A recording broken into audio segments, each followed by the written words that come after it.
I drove into the harbor under a sky the color of old steel, the kind of gray that makes everything look unfinished, like the day never really woke up. My hands were tight on the wheel even though the road was straight. I hadn't slept much the night before. I told myself it was the drive, the nerves, the coffee. I didn't say the other part out loud, the part about how my whole life felt like it was balanced on one last chance. 2 weeks. That was the contract. 2 weeks on a cargo hauler running an Alaska and Aleutian route, emergency coverage for a systems tech who'd quit mid-run. The pay was better than anything I'd seen in months, and that was reason enough. But money wasn't the whole story. It never is. Back home, my name got dragged through the mud after an electrical incident at a distribution warehouse. A panel blew, a fire started, and even though there were a dozen things that could have caused it, my name was the one that stuck. I didn't even get the dignity of a full investigation. I got whispers, sideways looks, and a supervisor who wouldn't meet my eyes when he handed me my last check. The rumor became the truth because people liked it simple. Ryan Halverson messed up. Ryan Halverson cost them money. Ryan Halverson wasn't careful. I was careful. That was the thing. I'd built my whole reputation on being the guy who double-checked his work, who didn't cut corners, who didn't trust a label just because it was printed clean. But reputation isn't a circuit you can repair. It's a story people tell about you, and once they like the ending, they don't want a different one. So when this job came through, I took it. 2 weeks meant I could handle it. 2 weeks meant I could prove something, even if it was only to myself. If I came off that ship with a clean run and a signed logbook, maybe I could walk into the next interview without feeling like I had to apologize for existing. The harbor smelled like diesel and cold salt. Everything was damp, even the air. Trucks idled in long lines waiting their turn. Forklifts beeped and backed up like angry birds. The wind had teeth, and it found every gap in my jacket like it had been trained to. The ship was easy to spot. It wasn't some sleek cruise thing. It was a working beast, long and blunt, sitting heavy in the water. The paint looked tired. Rust ran down the sides in thin, ugly streaks, like the ship had been crying for years and nobody cared. There were cranes along the deck, containers stacked in blocks, cables hanging with a slight sway. The whole thing gave off a vibe that said it didn't exist to impress anyone. It existed to haul weight and survive. I parked where they told me and hauled my bag out of the truck. The strap dug into my shoulder. The cold hit my face hard enough to make my eyes water. I walked toward the gangway and felt the ship's presence before my boot ever touched it. Not mystical, just physical. A mass of metal floating, humming quietly with stored energy and constant motion. The deck plates rang under my steps, hollow, sharp sounds that didn't belong on land. The surface was slick in places, not dangerously so, but enough to make me pay attention. I held the rail without thinking, a reflex from the way the whole world had a subtle roll to it. It wasn't much, just enough to remind you that nothing here was fixed in place. Crew moved like they owned the space. Not fast, not slow, just steady. They did things without looking at their hands. They stepped around gear like their feet already knew where it would be. Nobody stared at me too long, but I could feel the new guy spotlight anyway. You don't need eyes on you to know you don't belong yet. A man with a beard and a hard posture came down the deck toward me. He didn't hurry. He didn't smile. He looked like the ship gave him permission to exist exactly as he was. "You touch my systems, you log it first," Captain Nolan Fitch said. "Understood," I said. That was the whole handshake. No welcome speech, no small talk. He looked me over in a way that wasn't personal. It was professional. Like he was checking if I had enough spine to follow rules without needing them explained 3 times. He angled his head toward the superstructure and started walking. I followed. As we moved, I caught details that made my skin itch in that familiar technician way. New electrical enclosures bolted next to older ones, cable runs that had been rerouted around something that probably failed at the worst time, labels that looked fresh but didn't match the direction a wire actually traveled.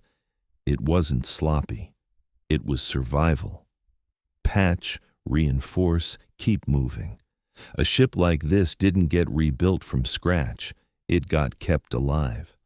Fitch took me through a quick rundown, where not to be when cargo was moving, which doors stayed dogged at sea, where the emergency shutoffs were. He talked like time was money, and he wasn't interested in wasting either. I listened, nodded, and stored it away. The rhythm of it, the tone, the expectation. This wasn't a place where you earned trust by being friendly. You earned it by not making anyone regret letting you aboard. He left me with a list of immediate tasks and told me to report to comms and nav after I stowed my gear. I found my bunk, shoved my bag into the narrow space under it, and stood there for a second, just listening. The ship had its own soundscape, not loud but constant. Fans, pumps, distant vibration from something running deep in the belly. Metal creaks that weren't failures, just the ship talking to itself. I'd worked around machinery most of my life, but this felt different. On land, a building didn't breathe. It didn't flex and move with the world. This did. When I stepped into the comms and nav space, I found Harper Nishi with her hair pulled back and her attention split between a screen and a logbook. She looked up and gave me a quick once-over that felt less like judgment and more like calibration. "Out here, signals show up that don't belong to anyone," Harper said flatly. I didn't know what to do with that right away. I nodded like I understood because I'd learned a long time ago that asking too many questions on day one could make you look like you weren't built for the job. Harper didn't seem like the type to waste words. If she said it, she meant it. She showed me the layout, radios, backups, navigation systems, internal comms routing. Everything was labeled and organized in a way that suggested discipline, not perfection, just discipline.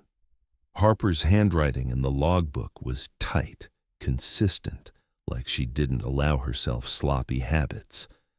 I made mental notes about the systems that mattered most to my job, where the wiring feeds ran, where the panels were, what looked newer, what looked like it had been replaced recently.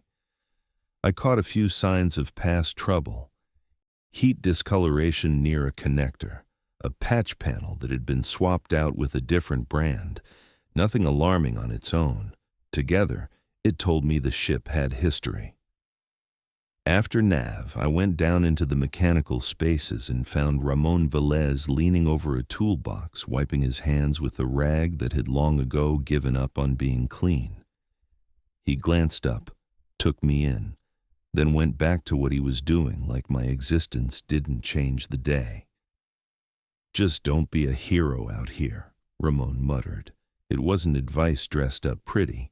It was the kind of thing someone says after watching people do stupid stuff for years.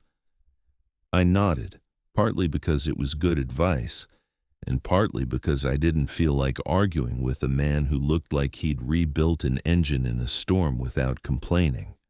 The afternoon went the way first days usually go. A lot of walking, a lot of pointing, a lot of me pretending I wasn't overwhelmed while quietly making maps in my head. I helped with basic checks, verified a few readings, and kept my hands to myself unless someone asked. I didn't want to be the guy who touched something and made it worse. Fitch's first sentence to me was still sitting in my chest like a weight. By evening, the ship had that tired, controlled energy that comes before departure. People moved with intention, ropes got checked, doors got secured. Someone somewhere laughed, but it was brief and low. The wind never let up, and the cold started to feel personal. I was outside near a sheltered section of deck when Frank Delaney approached. He was older than most of the crew, with a face that looked carved by weather. His eyes were sharp in a way that made you feel like he noticed everything, even when he wasn't looking at you. He didn't greet me. He didn't ask how I liked the ship. He stepped close enough that his voice wouldn't carry and pressed a folded page into my hand like he was passing me a spare key. "Read this when you're alone," Frank said quietly. I looked down at the paper. It was regular notebook paper, softened by time, creased so many times it wanted to fold itself. "Rules," he said. That was all he gave me. No story, no explanation. He scanned the deck once like he was checking who might be watching, then he walked off before I could ask anything else. It wasn't dramatic. It was practical, almost annoyed, like he didn't want to spend the energy convincing me. I stood there a second with the paper in my palm, feeling the weird contradiction of it. A ship run by procedure, a captain who cared about logs, a navigator who wrote everything down, and then this old hand sliding me a secret list like we were in grade school. It should have felt silly. It didn't. I shoved the paper into my pocket and went back to work. I told myself I'd read it later, alone, like he said. I told myself it was probably safety stuff, old habits, things someone learned in the hard way and didn't want to watch a new guy learn the same way. We cast off that night. The harbor lights fell behind us. The ship's vibrations settled into a steady, confident rhythm. I lay in my bunk afterward, staring up at the underside of the bunk above me. I listened to the ship, to the way the sound changed when the water changed. I tried to sleep. It took a while. It always takes a while in a new place, especially one that moves under you even when you're lying still. I finally drifted off in fragments, waking up and slipping back down again, half dreaming of panels and wiring diagrams and the smell of smoke that didn't exist. At some point, I got up. Not fully awake, not fully asleep. The kind of wake-up where your body moves before your brain decides. I checked my phone out of habit. The screen glowed in the dark. The numbers were sharp. 1:17 a.m. I sat there for a second, listening. The ship was quieter than before, like the world had muted itself. No footsteps in the corridor, no voices, just the low, steady life of machinery. Then, the intercom clicked. "Ryan Halverson," the intercom said. It wasn't garbled. It wasn't distorted. It sounded normal. It sounded like it belonged on the ship, like someone in the right place with the right access had pressed the button and said my name in a calm voice. I didn't answer. I didn't even breathe right for a moment. I just sat there in the dark, staring at the wall, feeling my heart climb up into my throat. The folded paper in my pocket suddenly felt heavier than it should have. I didn't sleep after the intercom said my name. I lay there with my eyes open, staring at the dim outline of the ceiling, letting the ship's sounds wash over me until they started to feel like they were coming from inside my skull. There were normal noises, the steady push of machinery, the occasional creak of metal settling, the distant slap of water against the hull. But now my brain kept trying to pick a voice out of it, kept waiting for another clean human sentence. At some point I sat up and pulled the folded page out of my pocket. The paper had warmed against my body, soft and stubborn, creased deep like it had lived in a lot of jackets. I kept my light low, more out of instinct than logic. It felt like the kind of thing you didn't want to announce, even to an empty room. Frank's handwriting was neat but rushed, like he wrote it fast and then went back to make sure every line was readable. 6 rules. No jokes, no explanations, just blunt instructions. I read them once all the way through, then I read them again slower. The first thing I noticed was what wasn't on the page. There was nothing about monsters or curses, nothing dramatic. It was all about behavior, about reflex, about not doing the thing your body wanted to do when something felt wrong. Don't answer, don't stare, don't go alone, don't touch the wrong object, don't let curiosity turn into action. The more I sat with it, the more it felt like a trap diagram. Like someone had mapped out the ways people get pulled into danger and then wrote the simplest moves to step out of it. It wasn't about being brave. It was about refusing to complete a loop that wanted you in it. I folded the page back up and slid it into my wallet behind my ID. That way I couldn't forget it in my pocket or leave it on a bunk. If I was going to treat it seriously, I had to treat it like part of my life, not a spooky souvenir. When morning came, it arrived the way mornings do at sea, not with a clean sunrise you admire, but with a shift in the ship's rhythm and a change in how people moved. The air in the passageways smelled like coffee and soap and damp clothing. I washed my face at the sink and stared at myself in the mirror for a second longer than usual. I looked normal. Tired, sure, but normal. That should have made me feel better.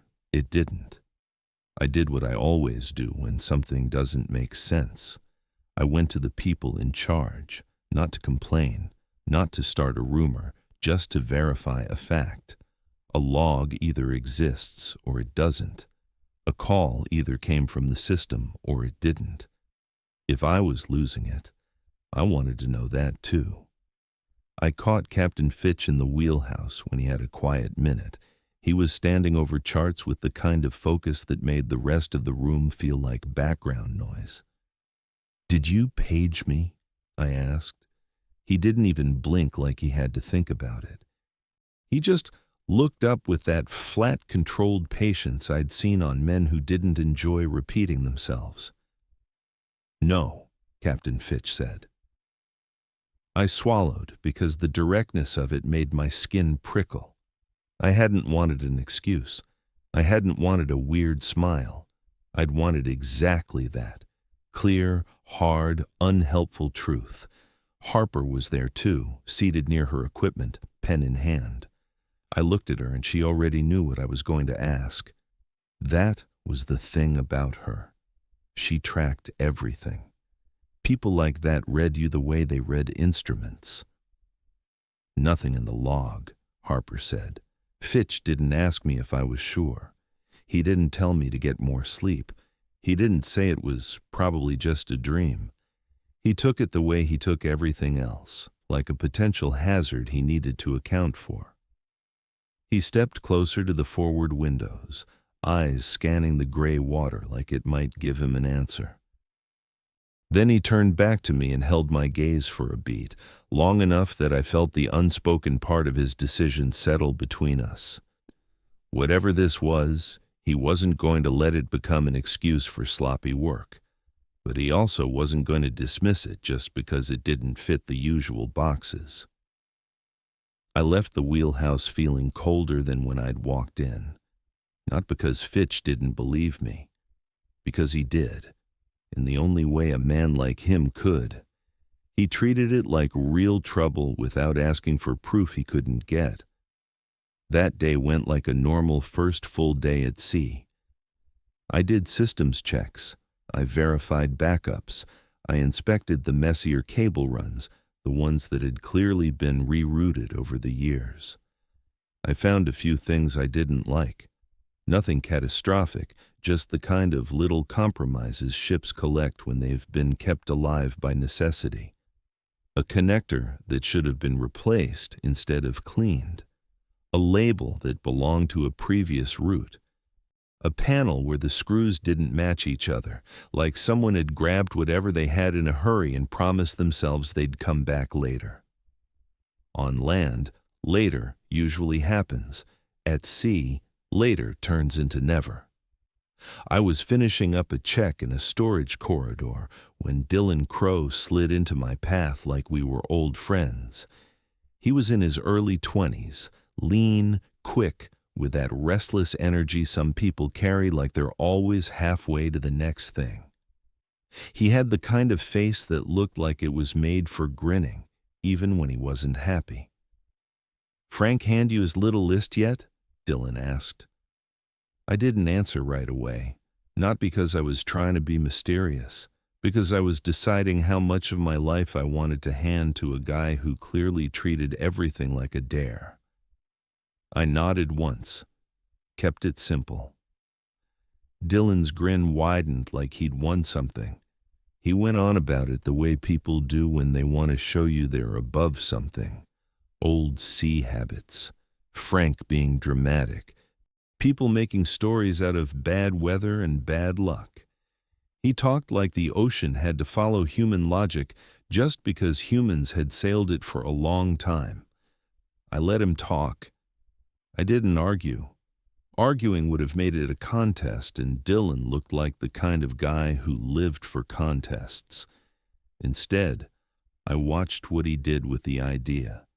He held it like a toy, turned it over, smiled. The kind of smile that said, "I'm not scared of anything you're scared of." By late afternoon, the ship settled into that steady grind of work. The routine started to feel real. Lunch, checks, cargo ties, a quick talk with Harper about how the nav gear handled the route, then more checks. I was tired, but it was a good tired. The kind you can respect. The kind that comes from doing actual work, not sitting in your own head. Night came the way it always does at sea, fast and complete. The sky went from gray to black without any soft transition. The horizon disappeared. The world shrank to the ship and whatever little pools of light it carried on deck. I told myself the intercom call had been a fluke, a misfire, a strange audio bleed. I told myself my brain had filled in my name because I'd been stressed and overtired. I repeated those thoughts like they were bolts I could tighten. I still checked my wallet before I turned in, just to feel the folded paper there. I hated that I did that. It felt childish, like a superstition. But there was something steadying about it too, like a hand on your shoulder when you don't want to admit you need one. I woke up in the night the same way I had the night before. Not fully, not cleanly. More like my body lifted me out of sleep because it sensed something was wrong. I lay there for a moment with my eyes open, listening. The ship's hum was different, not louder, not rougher, just sharper at the edges, like the air had changed density. I sat up, checked my phone out of habit, and felt my stomach drop as soon as I saw the time. 1:17 a.m. I didn't move. I didn't even swing my legs off the bunk. I just sat there with my hands on the blanket, waiting for the intercom to click. It didn't. Instead, I heard a radio crackle. Not the normal chatter you catch from the wheelhouse. This sounded like it was coming from deeper in the ship, from the systems area where the equipment lived. A clean voice followed the crackle, calm and measured like a weather report. Numbers, coordinates, precise, spaced perfectly, no hesitation. Whoever was reading them sounded like they'd done it 1,000 times. I threw on my boots and jacket and stepped into the corridor. The ship felt different at night, tighter, like the walls had moved closer.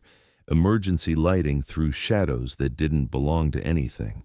My own footsteps sounded too loud. As I moved, I told myself it was probably just a transmission I hadn't heard before, maybe someone relaying a position. But it didn't sound like a crew voice. It sounded like a recording, too clean, too even. I found the source in the systems area. A radio unit I'd checked earlier was lit up, speaker active. The same calm voice kept reading coordinates like it was calling to someone out there in the dark. I didn't touch it yet. My hand hovered near the controls while my brain ran through what I'd memorized. Rule 3. If a radio reads coordinates that Harper didn't log, shut it down for 10 minutes. Not 9, not 11, 10. I backed out and moved fast up to comms because if I was going to do this right, I needed Harper in the loop. She was already awake when I got there, like she'd been waiting for me. She didn't ask why I was there. She just watched my face and listened. "Kill it for 10, Harper said. She didn't sound surprised. That scared me more than any dramatic reaction would have. "Exactly 10, she said flatly. I nodded and went back down, counting my steps like that mattered. The radio was still going, still calm, still steady, still reading the same kind of numbers into the ship's bones like it expected an answer. I shut it off and started the timer on my phone. 10 minutes. I stood there in the dark system space with my hands in my pockets, forcing myself not to touch anything else, forcing myself not to start troubleshooting. That was the hardest part. Every instinct I had wanted to trace the signal, check the wiring, find the failure point. But the rules weren't telling me how to fix it. They were telling me how to not be used by it. In the quiet, I heard the hum again. It wasn't coming from a specific machine. It felt like it was coming from the structure itself. A low, steady vibration that made my teeth feel slightly wrong, like they didn't line up the way they should. I kept telling myself it was normal ship noise. Pumps, fans, power, the kind of sound you notice when you're anxious, but it didn't feel normal. It felt expectant. When the timer hit 10 minutes, I turned the radio back on. For a second, there was nothing. Just static, soft and thin. Then, the speaker clicked like someone had leaned close to it. My voice came out thin when I said, "That's not you." I didn't know why I said it. It wasn't smart. It wasn't helpful. It was reflex, pure and stupid. The kind of thing you say when you're trying to convince yourself you're still in control. The radio didn't return to coordinates. It didn't spit out weather data. It didn't do anything that would let me pretend it was a normal transmission. It said my name, clear as the intercom the night before, perfect pronunciation, no emotion, no urgency, just a clean human voice on a ship radio at 1:17 a.m., speaking to me like it had been waiting for me to turn it back on. I stood there with my hand still on the unit, feeling the urge to respond rise in me like a tide, to say something, anything, to confirm I was there, to prove I could talk back. Behind that urge was the memory of Frank's folded paper. 6 lines that weren't about bravery. They were about refusing to do the thing that feels most natural in the moment. I took my hand off the radio and stepped back, forcing my breath to stay slow. The hum in the metal didn't stop. If anything, it felt closer now, like the ship itself had leaned in. And I understood finally what Fitch meant when he said we treat it like a hazard. Because hazards don't need you to believe in them to hurt you. They just need you to make one wrong move. After the second night, I stopped pretending I could shake it off with sleep and coffee. The ship kept doing its job, the route stayed the route, and everybody acted like routine could smother anything weird if you leaned on it hard enough. I tried to do the same. I told myself I was here to work. I told myself I didn't get paid to chase bad feelings. Then I did what I was trained to do. I went hunting for a reason I could hold in my hands. I traced cable runs the way you follow a trail in bad light, slow and careful, one point to the next. I checked grounding straps, continuity, shielding, and every connector I could reach without shutting down something critical. I pulled access panels, ran my fingers along wire bundles, and matched labels to diagrams. I expected to find something. A loose termination, a corroded contact, a little piece of reality that explained why a ship radio would wake up on its own and why a speaker would say a name like it belonged there. The worst part was how clean it all looked. Not perfect. Nothing out here was perfect, but clean enough that my normal explanations ran out fast. The feeds read stable. The grounding checked out. The shielding wasn't compromised in any way that made sense. It felt like the ship was presenting me with a nice, boring answer on purpose, like it was saying, "See, nothing's wrong. Keep looking anyway." That thought made my stomach tighten because it wasn't a technician thought. It was the kind of thought that shows up when you start giving a problem intent. I was coming out of a cramped panel space, shoulders sore and hands smelling like old metal, when Frank showed up behind me. He moved quietly, not sneaking, just moving the way men move when their feet have learned a place. He looked at the open panel, at my tools, at my face, like he could read what I was thinking without me saying a word. "Stop chasing it," Frank said. I straightened up slowly, careful not to bang my head on the frame. I didn't like the way the words landed, not because they were wrong, but because they were aimed right at the part of me that wanted to solve everything. "I'm checking for real faults," I said, keeping my voice steady. I didn't want to sound defensive, but I could hear it anyway. Frank didn't argue. He didn't laugh. He just watched me for a second longer than was comfortable. "It wants you to answer," he said quietly. That sentence stuck under my ribs like a hook, not because it sounded spooky, but because it described something I didn't want to admit. The urge to respond was real. The pull to confirm what you hear, to say, "Yeah, I'm here," to make it normal by treating it like normal. That urge wasn't fear. It was instinct. Frank stepped away like the conversation was done. He didn't give me a story. He didn't tell me what he'd seen. He just left me with that simple warning and my own stubborn brain. I closed the panel, tightened the fasteners, and logged what I'd done like Fitch expected. Procedure helped. It gave my hands something to do that wasn't chasing shadows. It gave my mind something clean to focus on. I kept telling myself that if I stayed disciplined, if I acted like a professional, the ship would stay a ship and the ocean would stay water. Days passed in a grind of work and cold. The Aleutian route wasn't romantic. It was gray water, hard wind, and equipment that always needed attention. Harper kept her logs neat. Ramon kept the ship's guts running. Fitch kept the crew moving with tight, no-nonsense authority. Frank kept watching without talking. Dylan kept being Dylan. Dylan Crow had a way of turning everything into a contest.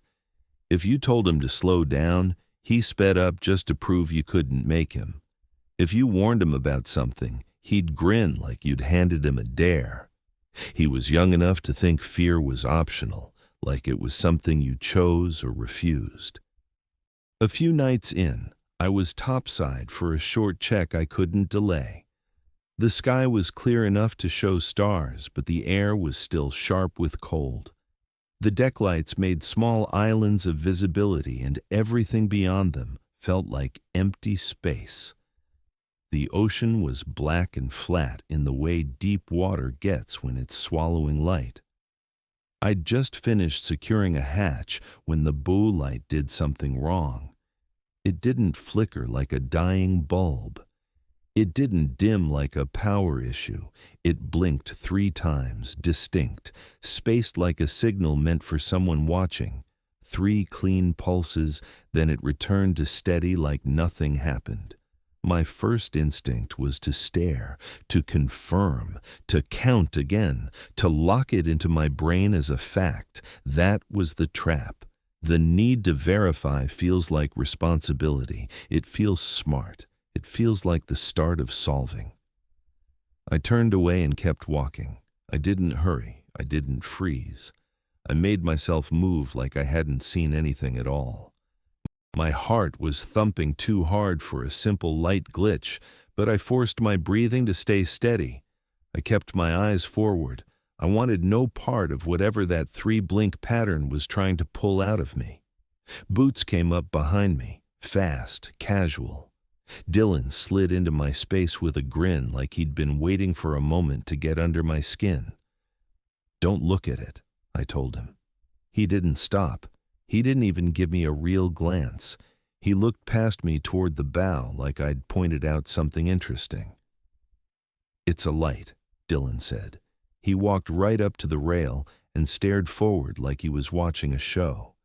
He leaned into the cold metal, shoulders loose, like he wanted the whole deck to see how unimpressed he was. He gave a little laugh under his breath, the kind people use to signal they're not scared. Nothing jumped out of the water. No shadow rose, no sudden shift in the ship.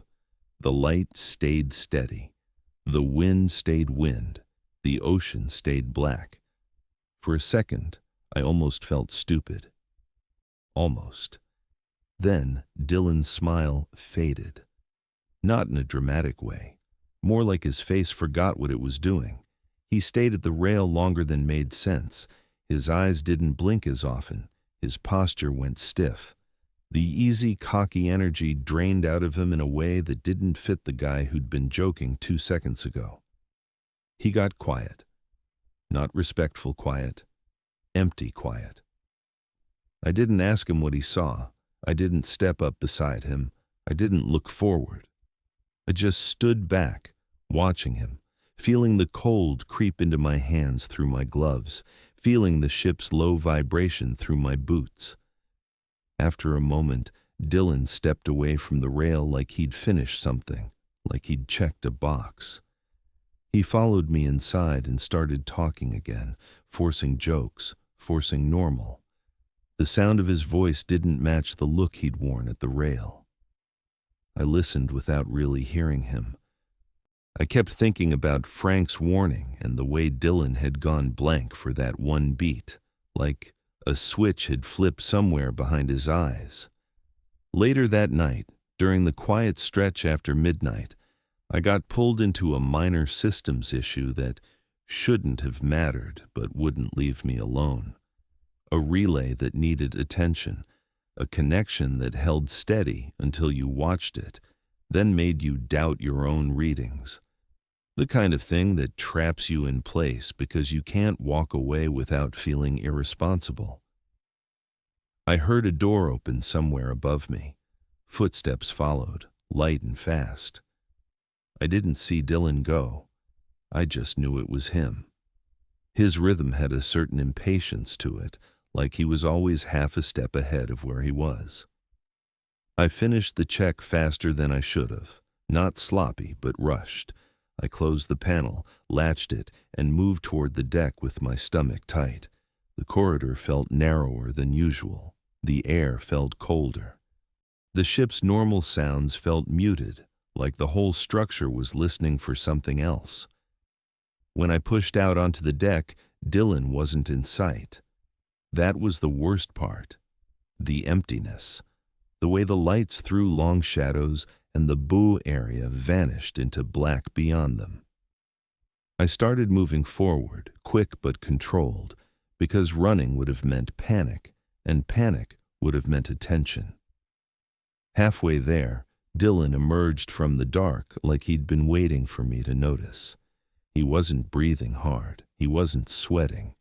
He looked like he'd taken a casual walk around the block. His face was calm. Too calm. "Where were you?" I asked. Dylan didn't grin. He didn't roll his eyes. He didn't treat it like a joke. "Checking the bow light," he said flatly. The tone made my skin crawl. Not the words, the delivery. It sounded rehearsed, like the sentence had been placed in his mouth and he was just repeating it. His eyes weren't quite on me. They kept drifting past my shoulder, toward the black water, like he was waiting for something out there to respond. I wanted to ask why he went alone. I wanted to ask what he saw. I wanted to grab him and drag him inside like he was a kid about to run into traffic. But I didn't. I held myself still and watched him the way you watch a panel that's about to arc, waiting for the moment the problem reveals itself. I took a slow breath and asked the question I didn't want answered, the one that would make it real. "Did you answer it?" I asked. Dylan's eyes flicked to mine. His face didn't change. "Yeah," he said. No embarrassment, no apology, no sense that he'd crossed a line. He said it like he'd done the right thing, like he'd passed a test and expected credit for it. My mouth went dry. I thought about how easy it would have been for me to respond the first night, how normal the intercom sounded, how much my body wanted to make it normal by treating it like normal. Dylan stepped past me like the conversation was finished. He moved toward the stairwell with that same calm, steady gait. I watched him go, and for a second, I had the ugly feeling that he didn't feel the ship under his feet the way I did anymore, like he was sinking up to something else. I stayed on deck a moment longer, staring at the steady bow lights without really looking at them. The wind pushed against my face. The ocean stayed silent. And in that silence, I understood the shape of the danger a little better. It wasn't trying to scare us away. It wasn't even trying to attack in the way people imagine. It was trying to teach. It was trying to condition. It wanted us to respond, to confirm, to participate. Dylan had answered, and whatever was out there had heard him. The next day, Dylan acted like nothing had happened.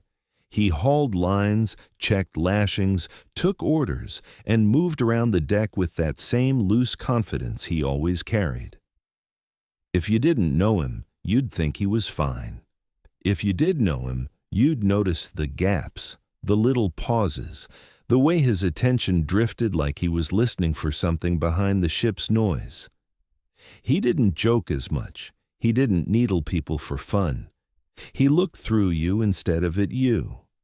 The scary part wasn't that he seemed afraid. The scary part was how calm he was, like he'd already made peace with an answer nobody else had heard. Harper caught me in comms that afternoon. She didn't waste time. She just turned her monitor and tapped a line on the screen with the end of her pen. "It's not random," Harper said. At first it looked like clutter. Timestamps, tiny spikes, faint bursts that could have been dismissed as noise if you weren't paying attention. Harper had circled clusters in a steady hand, marking them across multiple hours. She'd written notes beside them, comparing them to watch changes and regular comms checks. She was proving what she already knew. I leaned in closer. The bursts didn't match crew behavior. They didn't line up with anyone's routine. They weren't tied to our scheduled radio checks, not tied to weather chatter, not tied to passing traffic.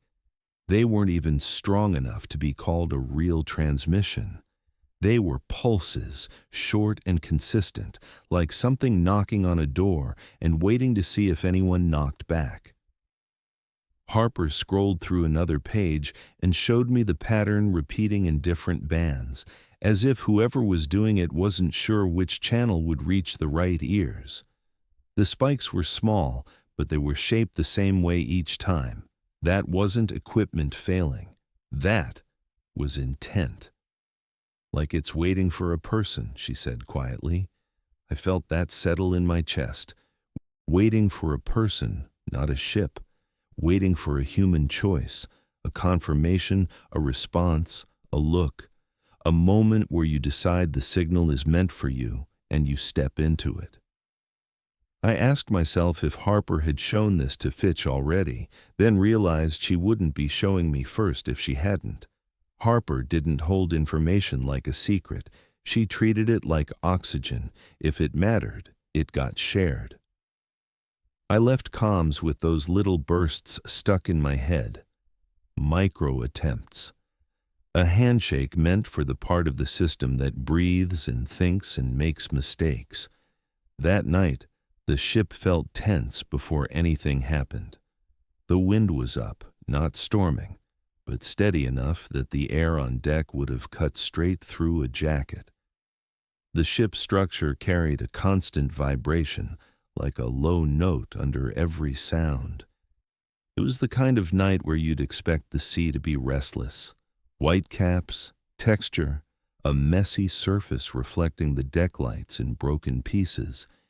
Instead, when I passed a door with a narrow window and glanced out, the water looked wrong.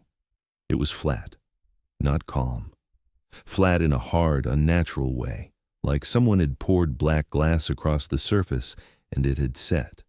No ripples, no whitecaps, no texture at all. The wind was still biting at the ship, but the sea didn't show it. It didn't match the sky. It didn't match the air. It looked pinned down. My throat tightened. My brain tried to label it. Current shift, temperature inversion, something that sounded scientific, something that sounded safe. But my body didn't care about names. My body recognized a warning. I moved away from the window and forced myself deeper inside. I didn't want to stare. Staring felt like confirming, and confirming felt like the first step toward answering. Then I heard Dylan's footsteps. He wasn't stomping around like he owned the place. He was moving with purpose, quiet, steady, almost careful, like he knew exactly where he was going and why. He passed me in the corridor without a glance, eyes fixed ahead, hands relaxed at his sides. He didn't look anxious. He looked operational, like he'd been assigned a task. I followed at a distance, not close enough to set him off, just close enough to keep him in sight. He turned toward a stairwell that led up and forward toward a deck access area.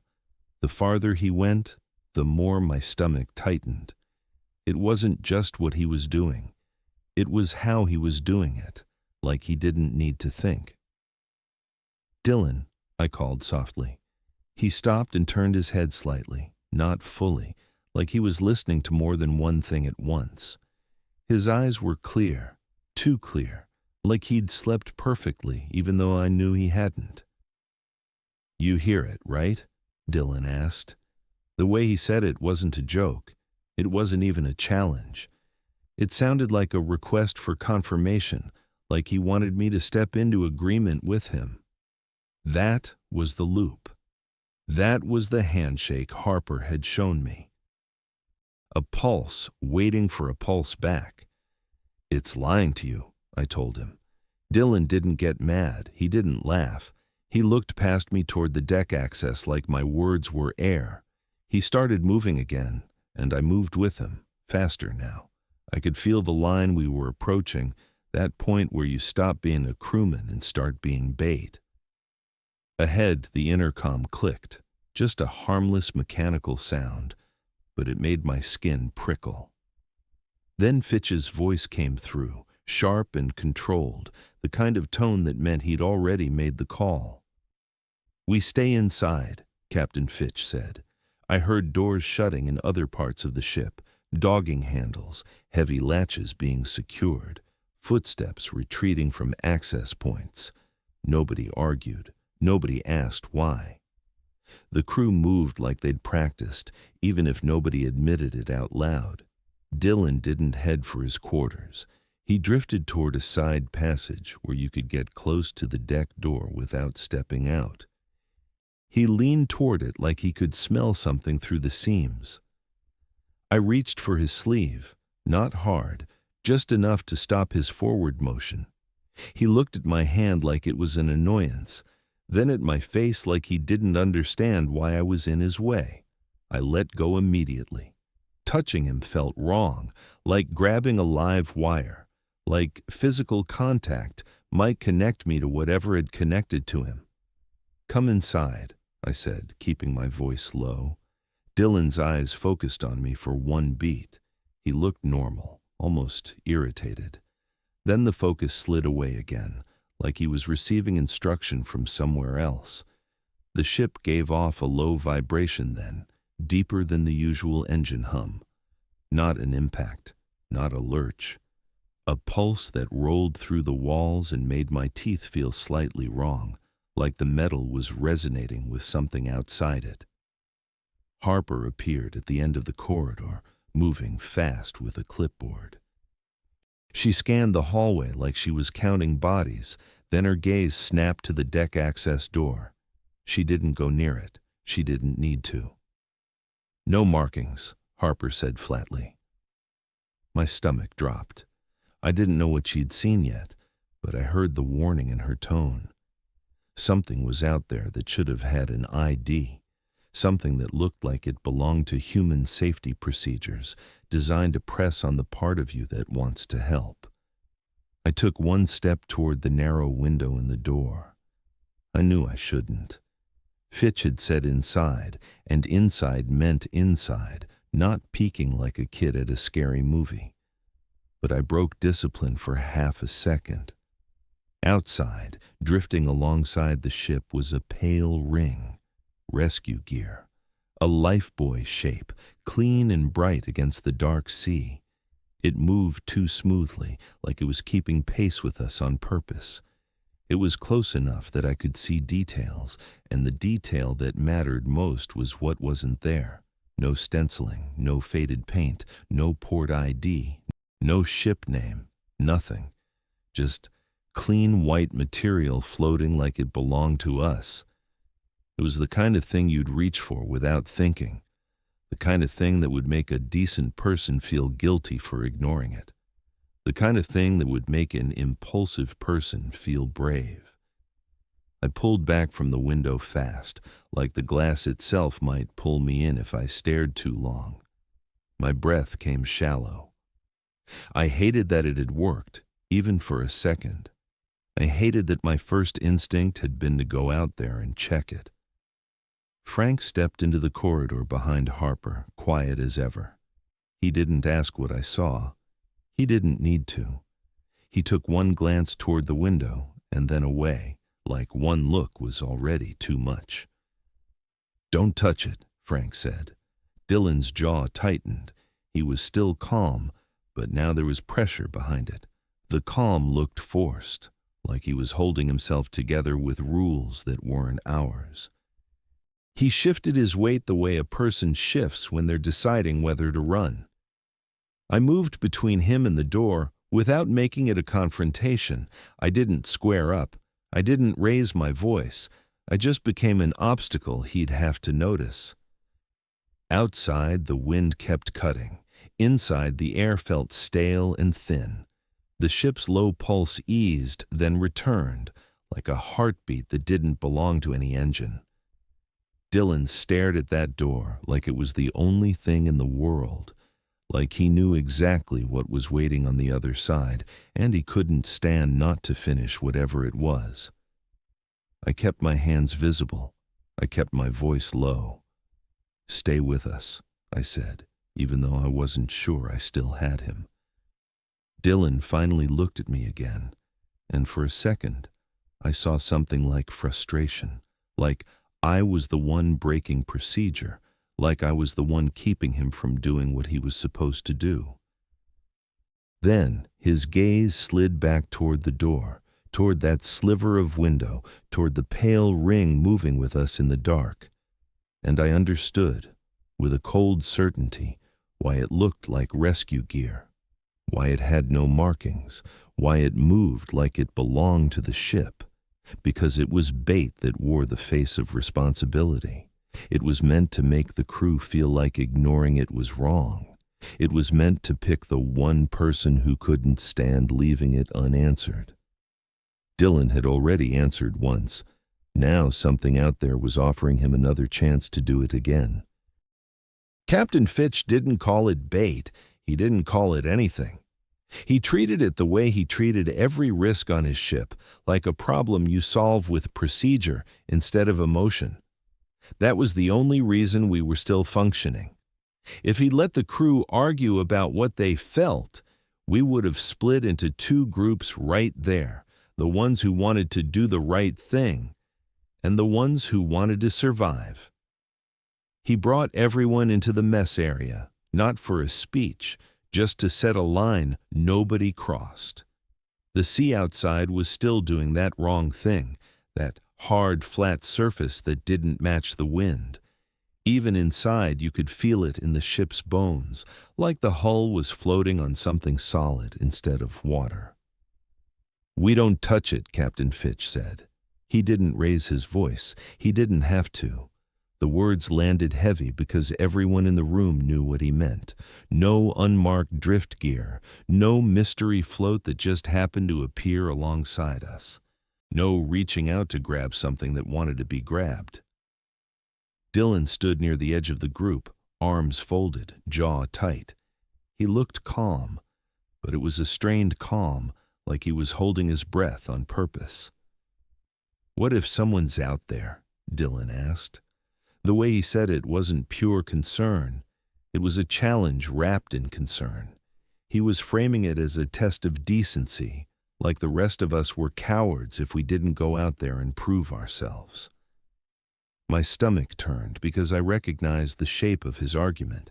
It sounded like something he'd come up with, but the rhythm felt off, too polished, too reasonable, like he'd rehearsed it in his head with help. "It's procedure," I told him.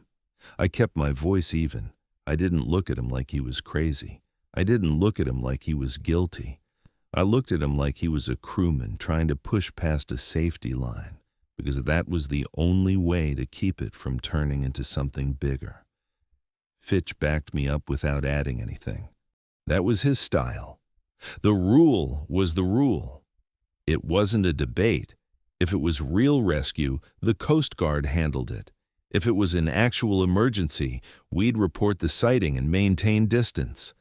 We didn't improvise out here. Improvising was how you died. Harper was quiet through all of it, watching Dylan the way she watched her screens. Ramon stood with his shoulders squared, eyes heavy, like he'd already seen where this went and he didn't like any version of it. Frank didn't speak at all. He just sat there with his hands wrapped around a mug he wasn't drinking from, staring at the table like the wood grain could tell him something. When Fitch dismissed us, the room broke apart in silence. People returned to their tasks, but nobody moved with normal confidence. The ship felt smaller, tighter. Even the air seemed thinner, like it had been filtered through something cold. I tried to stay near Dylan without making it obvious, not hovering, not policing. Just being close enough that if he did something stupid, I could at least see it happen. The problem was, Dylan wasn't acting stupid. He was acting certain. He moved like he had a plan, like he had a job to do. That certainty was what scared me most. Hours passed. The flat sea didn't change. The wind kept cutting. The deck lights turned the world into a set of hard shadows. People stayed inside unless Fitch ordered them out, and when they did go out, they moved in pairs and came right back. No one lingered near the rail. No one looked for that pale ring. I wish I could say I didn't think about it. I did. Every time I pictured it, my brain offered me the same thought. What if it is real? What if someone is out there? What if we're the bad guys for ignoring it? That thought was the hook. I could feel it. It didn't come from a place of logic. It came from a place of guilt, the kind of guilt that makes you reach without thinking. I kept repeating Fitch's line in my head. Procedure protects you from your own instincts. Procedure keeps you from being manipulated by your need to be good. Near the middle of the night, I was in a system space again, doing the kind of check that made my hands busy while my mind stayed sharp. It helped. It kept me grounded. Panels and switches didn't care about myths. They cared about voltage and connection. I heard the ship's low pulse rise and fall like a slow breath. I told myself it was engine load. I told myself it was normal. Then I heard movement outside my door, quick and light. Dylan. I didn't see him. I didn't need to. I recognized the rhythm. I stepped out into the corridor and caught only the tail end of him disappearing up the stairwell. I followed. Not running, but fast. My boots hit the steps harder than I wanted. The ship felt too quiet, like the crew was holding still so they wouldn't be noticed. The air on the main deck hit me like ice. The lights made everything look washed and unreal. Dylan was at the rail. The pale ring was there again, drifting close, still too clean, still moving in that wrong, purposeful way. He had a line in his hands. Not a full operation, not a big dramatic thing. Just a rope and a hook, like he'd already decided the solution and all that remained was to execute it. I moved toward him, hands up, trying to keep my posture calm. The last thing I wanted was a physical fight on a slick deck in the middle of the night. Dylan turned his head slightly, not looking at me, still watching the water like it was speaking to him. Nolan's earlier order echoed in my skull. Don't touch it, don't confirm, don't give it the behavior it wants. I stepped closer anyway, because Dylan was already past the point of listening. The time didn't matter to me until I saw it on my phone screen by accident, bright numbers flashing as I pulled it out to check my watch rotation. 1:17 a.m. My stomach dropped. Of course it was. Of course this was the minute it chose to push. Dylan shifted his weight and swung the hook outward with an easy motion, like he'd done it 100 times. The line sailed out, disappeared into the dark, then jerked tight as it caught something. The moment the rope went taut, the ship's intercom clicked. "Dylan Crow," the intercom said. Dylan's face changed, not with fear, with relief, like he'd been waiting for approval. "Good," it added. That one word turned my blood cold. It wasn't a threat. It wasn't a scream. It was reinforcement. It was training. Like the ship itself had a voice that rewarded obedience to the wrong set of rules. Dylan pulled on the line, testing the catch. The rope moved too smoothly, like it was sliding over something slick. The pale ring drifted closer, and I could see it better now. It was clean enough to glow under the deck lights, but not with its own light. Just clean, like it had never been in salt water at all. Frank appeared behind me, moving fast now, not quiet anymore. Ramon came with him, shoulders squared, ready. Fitch was farther back, calling orders low and sharp, directing people into positions without letting panic spread. He wasn't yelling, he wasn't begging. He was containing the problem. I didn't waste time with arguments. Dylan wasn't in the mood to be convinced. He was in the mood to complete something. "Frank, get him off the rail," I said. Frank reached for Dylan's shoulder. Dylan shrugged him off without even turning around, like Frank was a fly landing on his jacket. Ramon grabbed Dylan's arm next tighter, and Dylan yanked away with surprising strength. His body moved wrong, too efficient, like he wasn't feeling the cold or the slick deck or the risk.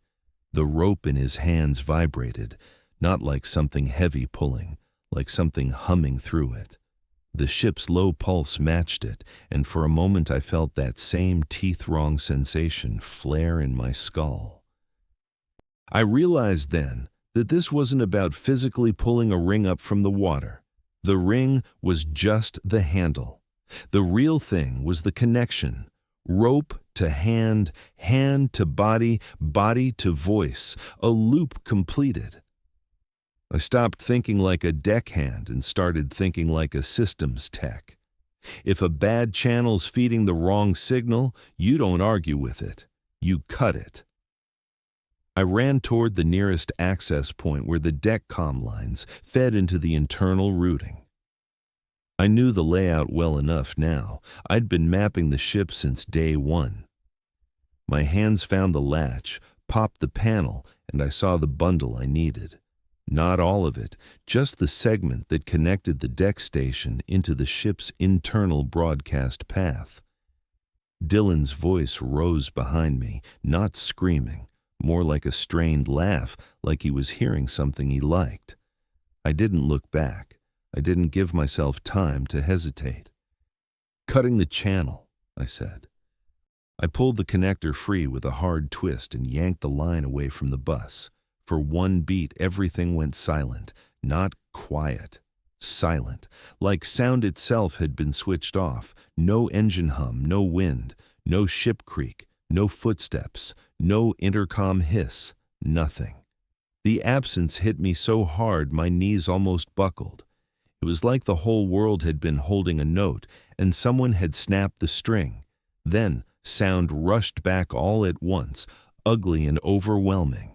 Wind, metal, distant machinery. My own breath, loud in my ears. I slammed the panel shut and spun around. Dylan was gone, not falling, not climbing, not slipping over the rail. Gone like someone had cut him out of the scene. The rope lay on the deck in a loose curve, the hooked end resting near the rail. The section Dylan had held was wet, but not with spray. It glistened with salt, thick and clinging, like it had slid over something that wasn't seawater. I stared at the empty space where he'd been, my mind refusing to accept it. The rail was still there. Frank was still there, hands half raised like he'd been about to grab. Ramon stood frozen, eyes wide. Fitch was a few steps back, face hard, scanning the deck like a man searching for a dropped tool, like he could still find Dylan if he looked in the right corner. My throat closed. I tried to say his name and nothing came out at first. My voice came out sharp when I said, "Dylan." No answer, no splash, no cry, no movement in the water, just that empty spot and a rope end wet with salt. Harper burst onto the deck a moment later, breath coming quick, clipboard in her hand like it was a weapon. Her eyes went straight to the rail, then to the rope, then to us. She didn't ask what happened. She went right to the only thing she trusted. She ran back inside to the logs. I followed because my legs needed something to do. Standing on that deck felt like standing on a lie. In comms, Harper's fingers moved fast over the keys. She pulled up the watch schedule, the crew assignments, the logs. Her face stayed controlled, but her jaw was tight, like she was grinding down fear into something she could use. She scrolled to the crew list and stopped. Dylan Crow wasn't there. Not crossed out, not flagged, not marked missing. Not a blank where his name should have been. Gone. Like the ship had never assigned him to anything in the first place. Like the system had rewritten itself to erase the fact that he'd existed. Harper stared at the screen for a long second, then looked at me, and I saw something in her eyes that made my stomach drop again. Not surprise, recognition. Like this was exactly what the handshake had been trying to do all along. The next morning didn't feel like morning. The ship kept moving, and that was the only reason any of us did. Nobody talked about it the way people talk about normal accidents. The crew moved with a tight, contained energy, like everyone was afraid that if they used the wrong word, the ship would hear it. Captain Fitch kept us busy. That was how he held the ship together. A job doesn't pause because something impossible happens. Cargo still needs checking. Systems still need monitoring. The route still needs steering. And if you keep moving, you don't give your mind as much room to spiral. He called Harper, Frank, Ramon, and me into the wheelhouse mid-morning.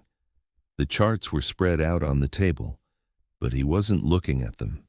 He had a report pad out, pen in hand, writing slow. "We write what we can prove," Captain Fitch said. That was his whole philosophy in one sentence. He didn't say we tell the truth. He didn't say we explain what happened. He said we write what we can prove. He listed it like inventory: abnormal comm behavior, off-format intercom and radio events, microbursts in the comm logs that didn't match crew operations, an unmarked piece of drift gear observed alongside the ship, unsafe sea conditions inconsistent with forecast and wind, a crewman missing during the event window. He didn't say erased. He didn't say taken. He didn't say the ship rewrote the schedule. He wrote missing. He wrote not located after search. He wrote last seen at the rail. Harper added timestamps and log references. She wrote down the exact channels that lit up, the exact moments the bursts appeared, the gaps that shouldn't exist. She didn't speculate. She didn't put feelings on paper. She wrote data like data could hold the world in place. Ramon described the physical conditions on deck, the rope, the wet salt on the line. He kept it practical. He didn't say it slid over something that wasn't water. He said the rope end was wet and heavily salted, no visible buoy attached, no gear retrieved. Frank didn't volunteer much. He didn't need to. Fitch asked him for simple confirmation of what he saw, and Frank gave it, short and clean. I watched Fitch's hand move across the pad. The act of writing felt like an anchor, like if we could put it in a report, maybe it would stay inside the report, maybe it wouldn't follow us. When the documentation was done, Fitch dismissed us without a speech. He didn't offer comfort. He didn't ask if we were okay. He treated it the way he treated every hard thing out here. You move on because the ship demands it. You mourn later, quietly, if you get the chance. I found Frank later in a narrow passageway where the ship's noise was louder than voices. He was alone, leaning against a bulkhead, hands in his jacket pockets like he was trying to keep them from shaking. He looked older than he had when he first handed me that folded page, not dramatically, just around the eyes, like sleep had stopped being a thing he trusted. I didn't know what to say to him, so I went with the only honest question left. "How does it do that?" I asked.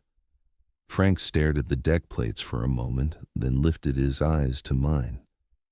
He didn't answer the way people answer when they want to impress you. He answered like he wanted me to survive. "A response," Frank told me. He let that hang for a beat like he was giving my brain time to accept it. "A look. A copy," he said quietly. It didn't need to climb aboard. It didn't need claws or teeth or a body you could photograph. It needed behavior. It needed the human part of the system to complete a circuit. Answer the call. Confirm you heard it. Touch the rope. Grab the clean ring because you don't want to be the guy who ignored a rescue. Dylan had done everything it wanted. He'd stared at the light. He'd answered the intercom. He'd stepped out alone. He'd hooked the line. And when the loop closed, Dylan was treated like a file that could be deleted. That was the core horror. Not monsters, not blood, training. I tried to hold on to the idea that it was limited to the ship, that it was something tied to these waters, to this route, to the Aleutians and the weather and whatever the ocean hid out there. I told myself that if I got off the Northern Star and put dry land under my feet, it would all fade into something I could lock away like a bad job. We made port a few days later. The sea returned to normal before we even saw land, like it had never been glass. The wind went back to behaving the way wind behaves. The horizon looked like a horizon again. The world put its costume back on. Dock workers met us like nothing had happened. They didn't look at our faces and see the missing shape in our crew. They didn't hear the silence we carried. They just did their jobs, threw lines, secured our position, moved cargo, shouted casual instructions into the cold air. Fitch filed his report through the proper channels. Harper transmitted what she could without sounding insane. The official story was clean and simple.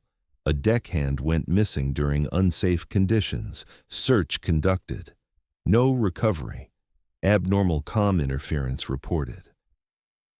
I didn't attend any conversations with investigators. Nobody asked me for a statement that went beyond what could be proven. That was part of the system, too. The world likes clean paperwork. The world doesn't like mysteries it can't solve.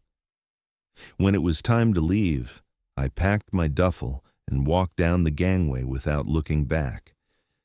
Frank gave me a small nod near the rail, the same kind of gesture he'd given me when he handed me the paper. Not a goodbye, more like acknowledgement. You did what you could. You're still here. I drove until I could breathe again. I drove until the smell of salt and diesel faded from my clothes. I drove until the ocean was just a word. I went back to land work. I told myself I was done with that world.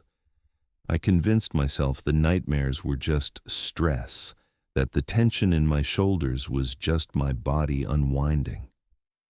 I stopped checking weather reports. I stopped waking up to listen for intercom clicks. I tried to laugh at normal things again.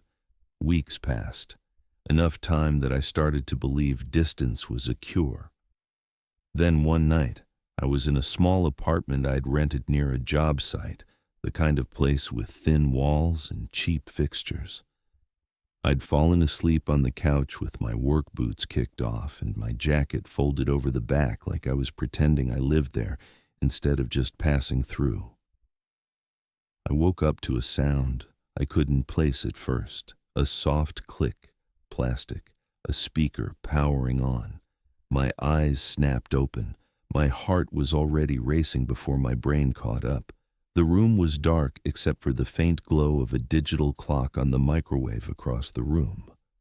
1:17 a.m. The number looked wrong in that space, like it belonged on the ship, not in an apartment on dry land. The speaker was mounted high on the wall near the hallway, a little building PA unit the property manager used for maintenance announcements and fire drills. I'd heard it once in the daytime, tinny and annoying. Now it crackled once and a voice came through, clean and calm. "Ryan Halverson," the speaker said. My mouth went dry instantly. I didn't move. I didn't sit up. I just stared at the speaker like it was a live animal. "Ryan Halverson," it repeated.